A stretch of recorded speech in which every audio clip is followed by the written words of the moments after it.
Noong 1945, sa huling bahagi ng ikalawang digmaang pandaigdig, naganap ang isa sa pinakamatinding labanan sa Pacific Theater at tinawag na The Battle of Okinawa. Ang Okinawa, isang isla sa Japan, ay isang mahalagang estratehikong lokasyon para sa mga Allied Forces upang isakatuparan ang huling atake sa Japan. Sa kabila ng malupit na laban, isang pangalan ang nagtaglay ng kabayanihan: Desmond Doss, isang medic na hindi kailanman nagdala ng armas. Habang ang mga sundalo ay nagsasakripisyo sa bakbakan, si Doss ay nagligtas ng 75 kasamahan sa isang matinding pagsubok sa Hacksaw Ridge, isang mataas na puno ng kalaban. Hindi alintana ang panganib, si Doss ay patuloy na nagligtas ng buhay kahit na walang armas, ngunit may napakalaking tapang. Ang kanyang kabayanihan ay nagbunga ng pinakamarangal na parangal, ang Medal of Honor, na iginawad sa kanya ng Pangulo ng Estados Unidos.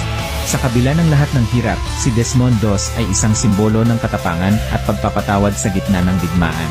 Kung nagustuhan mo ang ating video, huwag kalimutang mag-subscribe para lagi kang updated sa mga susunod nating video.